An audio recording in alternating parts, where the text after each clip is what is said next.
something that we may never know how to fix. No way, TNA.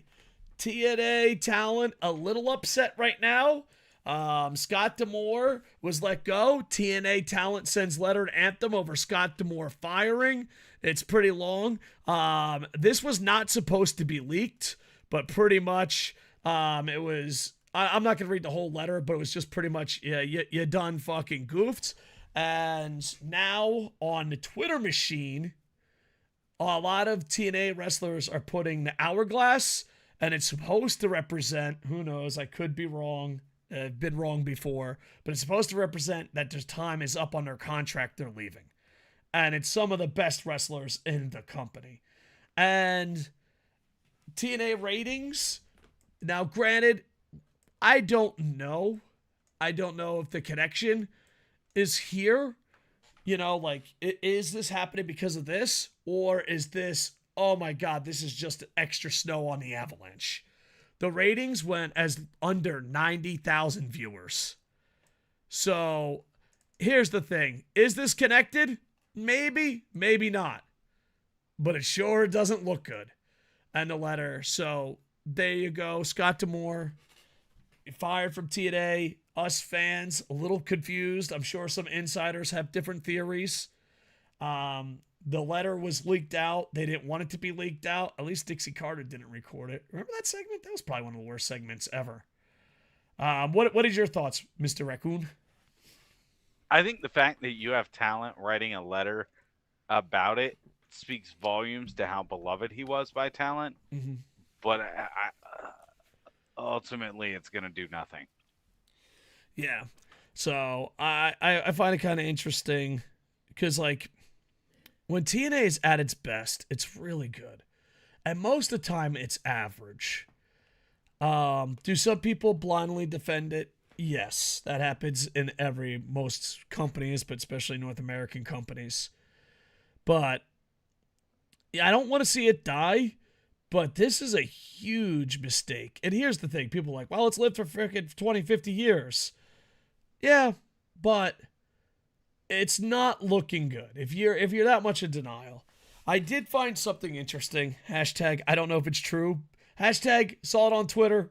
Don't think it's true. Find it hilarious. Feels like it could be true. The more TNA fans put over the product, the less their ratings are. Because I don't know, I feel that way sometimes. I feel like when a TNA fan starts acting... You go ahead. I think I'm going to say the exact same thing, that every time they get really jazzed about it and I go to watch it, I'm always disappointed. I'm always like, oh, why am I watching this? And TNA is a pretty solid show with some great athletes. But you oversell. Yeah, the fans oversell. They oversell. Like, just like when you told us that one Dynamite was amazing and me and Koco went and watched it and all excited for it. We watched it together because we were all excited and we're like, that wasn't very good. That was just okay. That was very mediocre. What was special here? Are we desperate? Yeah. I don't know. People just want to be positive. It's just, I want to be positive. So be accurate. I think it's when you have the heart and soul of a company be let go, it is something that is very hard to do as a company. It is very hard to do as a company. I have ran tons of companies where I've been the face of the company and I've seen people handle it perfectly and I've seen people panic and it go out of business instantly. If TNA does survive, Anthem and the Owl have to do some really hard work. And if you're like, no, Anthem doesn't have to work hard, you're, from the bottom of my heart, a fucking idiot. There you go.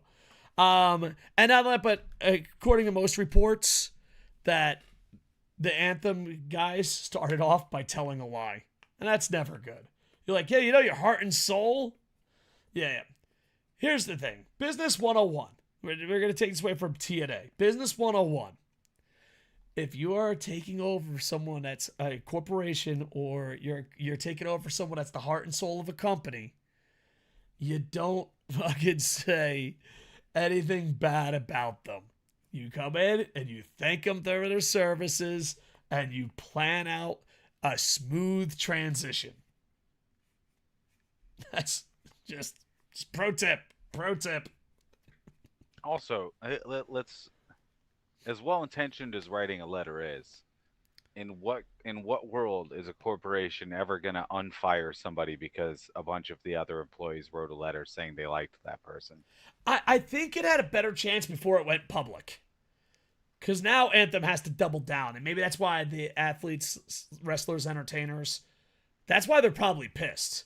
Because if let's say me and you, we work together, and you say, hey man, I would like yellow M&Ms, but then you leak that out, I don't know, that's a bad example, but I think they had a better shot at getting his job back if it didn't go public.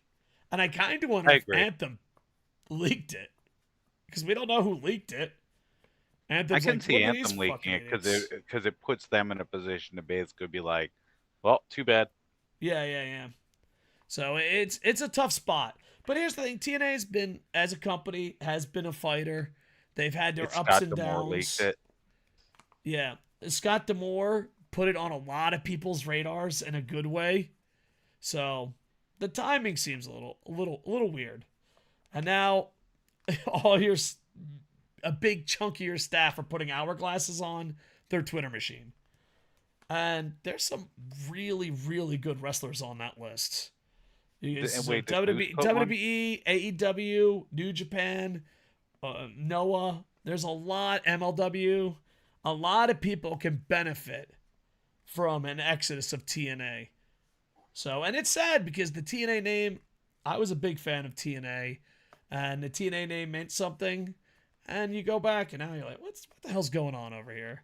Because you did so much to repair your image, and now look at where it is in 2 weeks.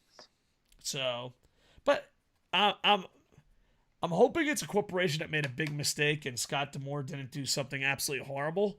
But if he did something horrible, there wouldn't be this many people in the business speaking up for him.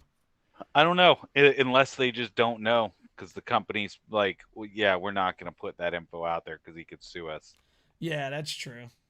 Well, watch Anthem be like, dude, this guy eats puppies, or I don't know. Here's the thing. Yeah. With pro we wrestling, caught a butt fucking a kitten, and we were like, no more. The crazy part is, and I'm sure Scott D'Amore's a good guy. I've met him once or twice. But I'm just saying, like, there's probably not a headline at this point for wrestling fans that would shock us. Like, there's not, like, what are you, okay. So, yeah, it's been a crazy time in pro wrestling. But hopefully Scott D'Amore, I don't know if he'll ever get his job back. I mean, what's his name in AEW got his job back? The guy that used to be bald in Florida but now has hair? QT Marshall? Yeah, QT Marshall got his job back. He's a VP. Yeah. So, who knows? Crazier stuff has happened. But at the same time, it was only like Scott D'Amore's one comment. I mean, not Scott D'Amore. Sorry, QT Marshall's one comment pretty much is what all I read. There wasn't like a big movement for him. There wasn't. So, it's an interesting situation. I wish TNA the best. I'm not going to say it's awesome when it's not. I'm not going to shit on it because it's fun. I'm going to try to have a genuine voice. And corporations are not your friend. Corporations are not your friends. And I'm genuinely curious to see how it plays out.